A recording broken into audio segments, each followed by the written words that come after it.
Shalom semuanya. Self-driving. Kalau bagi saya, saudara, self-driving adalah kemampuan diri dalam menguasai diri, saudara. Kemampuan pribadi kita dalam menguasai diri ini, dalam mengendalikan diri, sehingga ketika kita sudah bisa menguasai diri dan sudah bisa mengendalikan diri, kita bisa tenang dalam berpikir, saudara. Ketika kita tenang dalam berpikir, maka ekspresi tindakan kita pun menjadi ekspresi tindakan yang penuh perhitungan. Kalau sudah penuh perhitungan, maka tidak akan salah dalam melangkah. Jadi seorang yang memiliki self-driving yang bagus, itu melewati badai hidup seperti apapun, bahkan lembah kelam sekalipun, dia akan terus bisa survival, bisa terus berjalan, bisa terus selamat, saudara. Dan jika kita sudah selamat, kita sudah bisa menguasai diri, kita sudah bisa mengendalikan diri kita, maka orang yang ada di sekitar kita, entah di depan kita, di belakang kita, di kiri kita, di kanan kita pun, tentu akan merasa nyaman. Coba kalau misalnya dalam situasi yang berat, diri kita meresponnya dengan ketakutan, dengan khawatir, dengan kegelisahan, ya, yang tentu terekspresi dari gerak tubuh dan bahasa yang keluar dari mulut lidah kita, tentu orang di kiri kanan kita pun pasti terpengaruh. Jadi seseorang yang bisa menguasai dirinya atau self-driving-nya luar biasa, itu bukan saja membuat dirinya selamat, tapi juga bisa membuat orang di kiri kanannya, orang di sekitarnya juga selamat. Dan kalau sudah demikian, saudara, saya percaya orang yang ada di kiri kanan kita, yang ada di sekitar kita akan selalu melihat kita dan mungkin dalam hati mereka ingin meniru kita, mencontoh kita, atau paling tidak meneladani kita. Nah, kalau kita sudah diteladani oleh orang lain, kalau kita sudah jadi patron bagi orang lain, dan kalau yang kita lakukan adalah hal-hal yang positif, tentu orang-orang yang meneladani kita pun akan menjadi orang yang mengekspresikan positif di sekitar dia. Aura positif akan menjadi kuat di sekitar kita.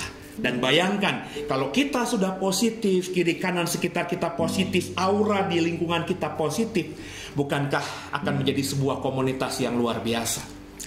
Nah, self-driving ini penting, saudara.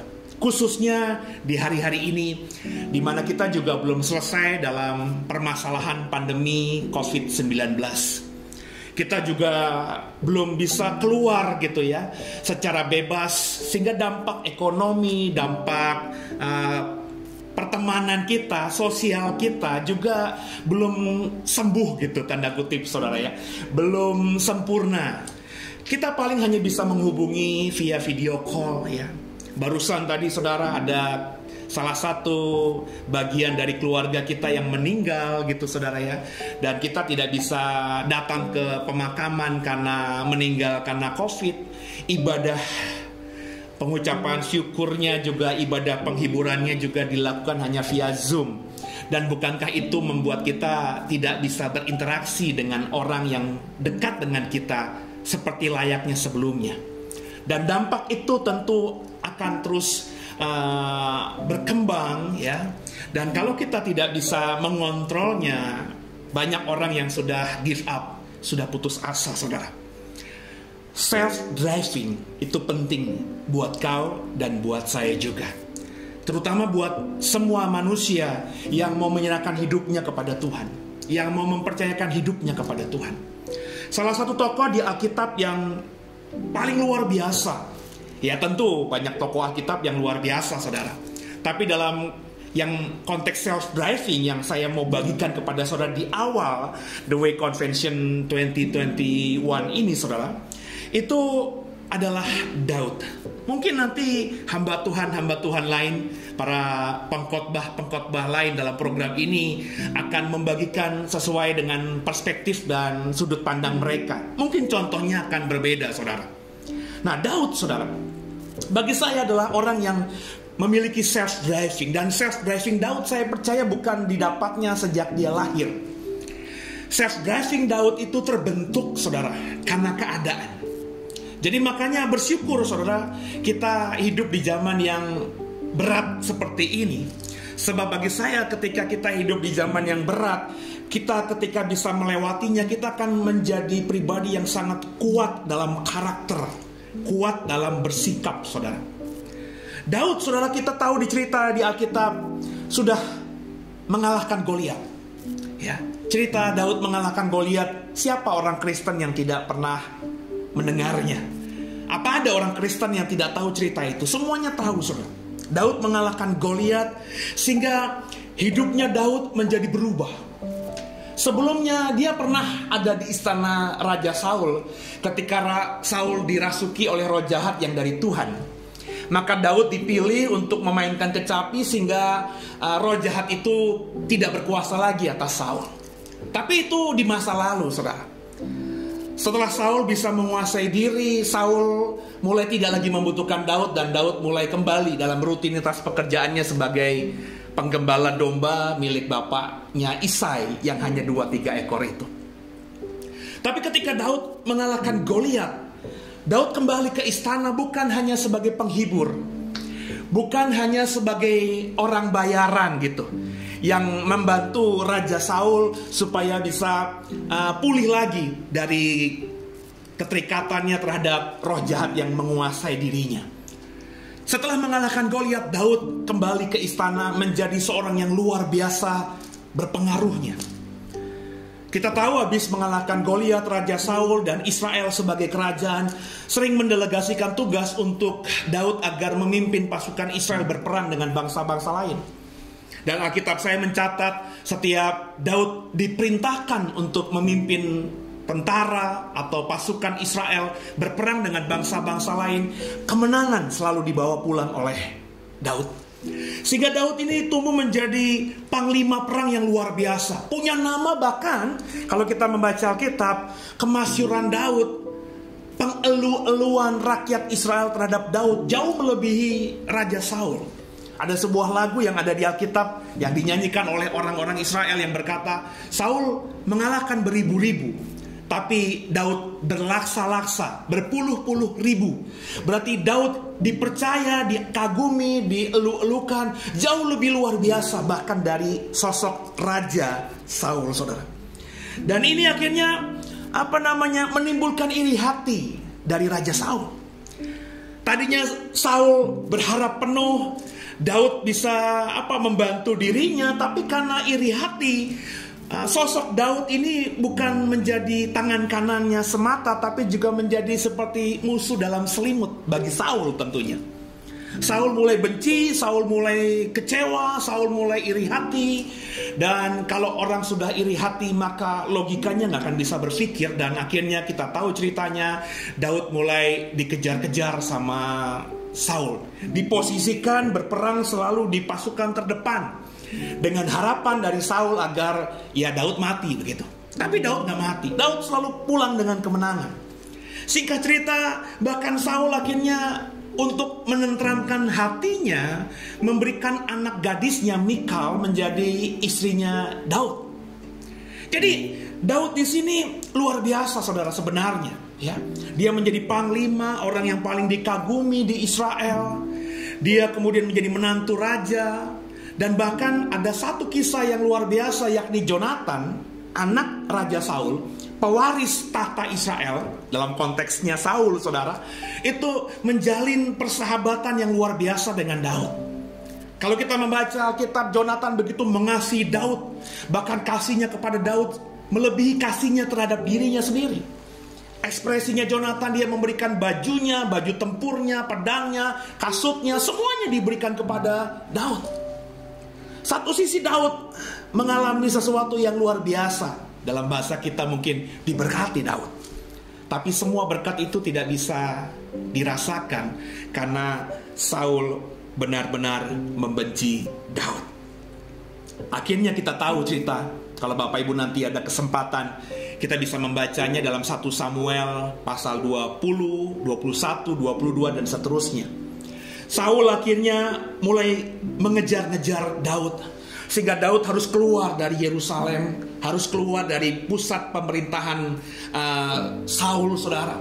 keluar dari Israel. Dan Alkitab saya mencatat, kalau kita membaca 1 Samuel 19, Daud sempat bersembunyi minta perlindungan dari Nabi Samuel yang saat itu sudah tua tapi sangat dihormati oleh seluruh rakyat Israel. Tapi gak lama di situ. Setelah dia berlindung kepada Nabi Samuel, akhirnya Daud harus melarikan diri ke luar negeri. Dia melarikan diri ke sebuah kota yang namanya Gad, gitu saudara.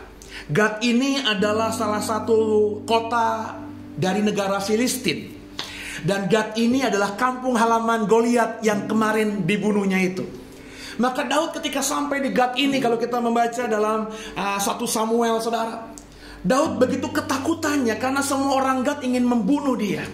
Maka dia begitu ketakutannya sehingga dia harus berpura-pura seperti orang gila agar tidak dibunuh oleh orang-orang Gad yang notabene mungkin masih memiliki pertalian persaudaraan, kekerabatan dengan Goliat. Mereka mungkin kesal, mereka mungkin ingin balas dendam kepada Daud. Tapi ketika melihat Daud ini seperti orang gila, mereka mungkin berpikir panjang.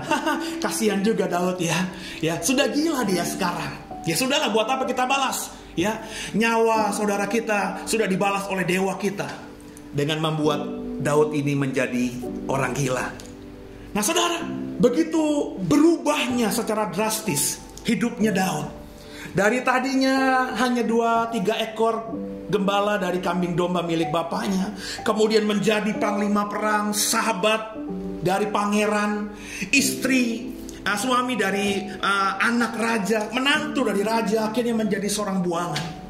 Tidak lagi ada elu-elukan pahlawan, ya. Dia tidak diposisikan diri sebagai seorang pahlawan lagi, tapi sebagai seorang buronan. Dan oleh kuasanya Saul memimpin pasukan berkali-kali, memimpin pasukannya sendiri, pasukan Israel untuk mengejar Daud. Sampailah kita di 1 Samuel pasal yang ke-22.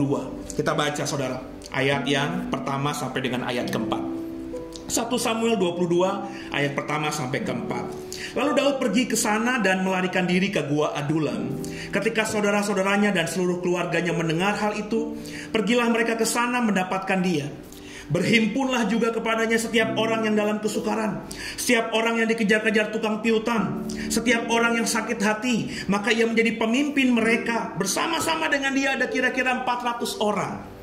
Dari sana Daud pergi ke Mispa di Moab dan berkata kepada raja negeri Moab, "Izinkanlah ayahku dan ibuku tinggal padamu, sampai aku tahu apa yang akan dilakukan Allah kepadaku."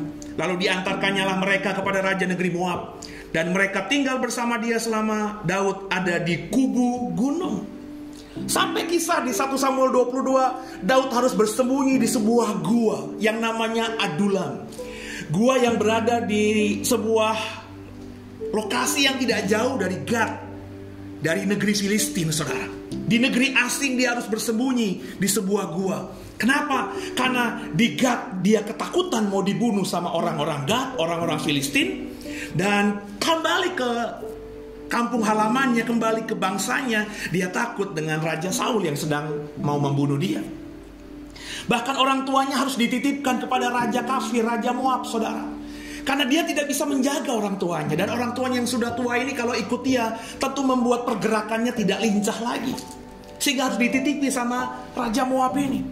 Dan Alkitab kita mengatakan di gua Adulam itu, Daud diberkati, sepertinya diberkati, saudara.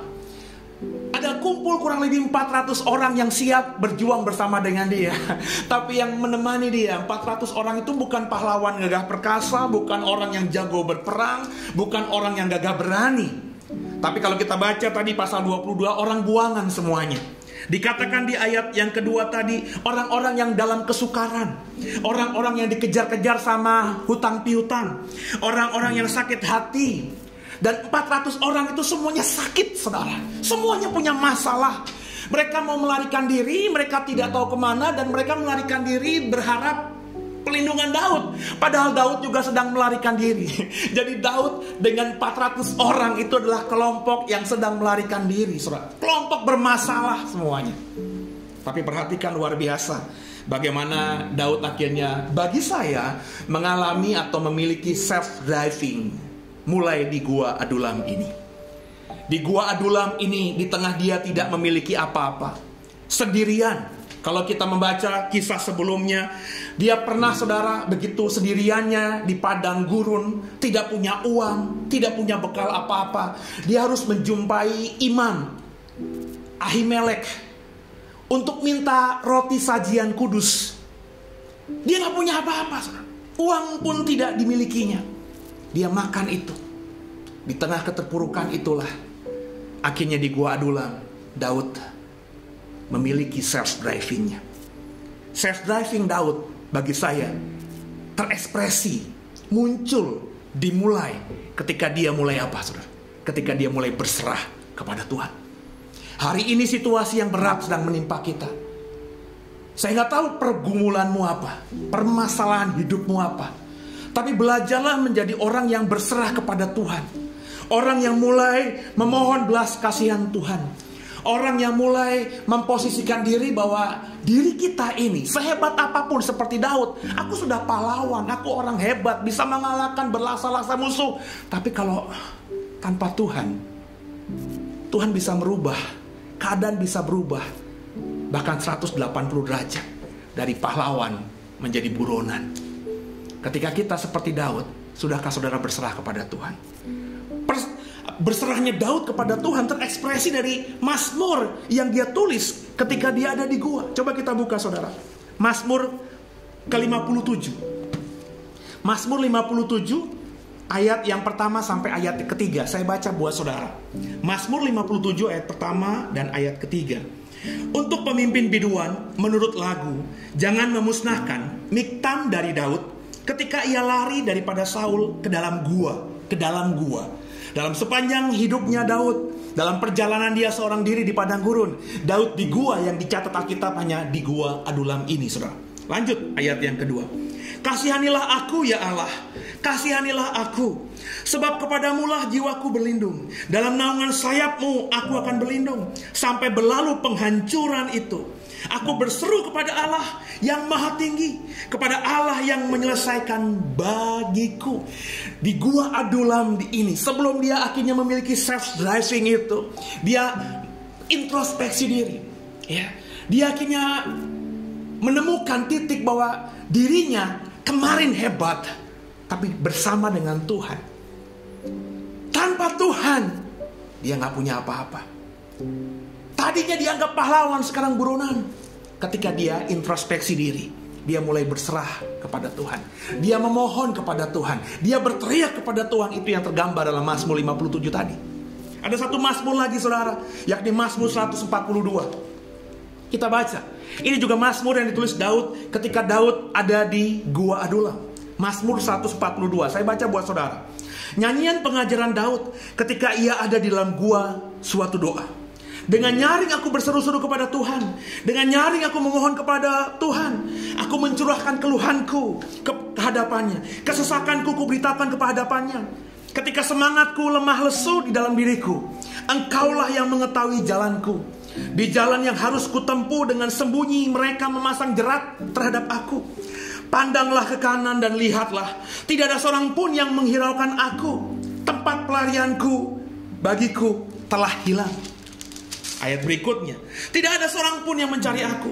Aku berseru-seru kepadamu ya Tuhan, kataku, Engkaulah tempat pelindunganku, bagianku di negeri orang-orang hidup. Perhatikanlah teriakku, sebab aku telah menjadi sangat lemah.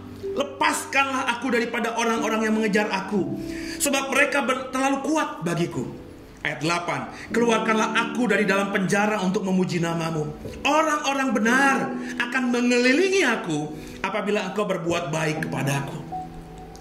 Sekali lagi di Mazmur 42 juga Daud mengekspresikan berserahnya dia kepada Tuhan. Bagaimana dia memohon pertolongan Tuhan. Bagaimana dia mengekspresikan bahwa kalau Tuhan tidak campur tangan tolong aku, maka jeratlah yang akan menimpa aku. Ada satu ayat yang luar biasa di ayat 8. Saya baca lagi buat saudara. Mazmur 142 ayat 8. Keluarkanlah aku dari dalam penjara untuk memuji namamu. Orang-orang benar, perhatikan kalimat ini, orang-orang benar akan mengelilingi aku apabila engkau berbuat baik kepada aku. Saudara ingat tadi di 1 Samuel pasal 22, ketika Daud di Gua Adulam, apakah orang-orang yang baik yang ada di sekeliling dia? Tidak. 400 orang yang mendatangi Daud dan menjadi pasukan Daud yang ada di Gua Adulam, itu bukan orang-orang benar. Orang-orang yang dikejar hutang piutang, orang-orang yang sakit hati, orang-orang yang bermasalah, orang yang sakit semuanya, saudara. Tapi yang luar biasanya, di Gua Adulam, Daud mengimani, kalau Tuhan berbuat baik kepadaku, maka orang-orang yang sakit hati ini, orang-orang yang datang kepadaku lagi dikejar-kejar hutang ini, orang-orang yang di sekitarku lagi bermasalah ini, akan Tuhan buat sebagai orang benar. Sekali lagi saudara, self-driving ketika kita berserah kepada Tuhan, maka akan membuat iman kita timbul, iman kita bertumbuh, iman kita terekspresi. Daud mengimani yang di sekitar dia, yang bersama dengan dia di Gua Adulam itu bukan orang-orang buangan, tapi orang-orang benar. Dan tahu dong cerita selanjutnya dari Daud, saudara. Akhirnya Daud dengan 400 orang awal itu berperang, terus berjalan, segala musuh dikalahkan, sampai akhirnya tahta Israel dia kuasai. Ada satu kisah saudara di dalam ayat-ayat setelahnya, di 1 Samuel pasal 22 ayat 2. Dari 400 orang itu akhirnya bertambah menjadi 600 orang. Ada sebuah kisah juga menarik saudara, di pasal 24 kalau tidak salah saudara. Ketika Daud dengan pasukannya yang kurang lebih 600 orang itu diketahui informasinya oleh Raja Saul, maka Raja Saul mengejar dengan seluruh pasukannya. Coba kita buka saja saudara, 1 Samuel pasal yang ke-24 ya. 1 Samuel pasal ke-24 ya, saya baca buat saudara ya. Ayat yang ke-20, maafkan saya, 1 Samuel pasal 23 ayat yang ke-26. Saya baca buat saudara ya. 1 Samuel 23 ayat 26. Demikian firman Tuhan. Saul berjalan di sisi gunung sebelah sini, Daud dengan orang-orangnya di sisi gunung sebelah sana. Daud cepat-cepat mengelakkan Saul, tapi Saul dengan orang-orangnya sudah hampir mengepung Daud serta orang-orangnya untuk menangkap mereka. Ayat 27. Ketika seorang suruhan datang kepada Saul dengan pesan, segeralah undur, sebab orang Filistin telah menyerbu negeri. Maka berhentilah Saul mengejar Daud dan pergi menghadapi orang Filistin.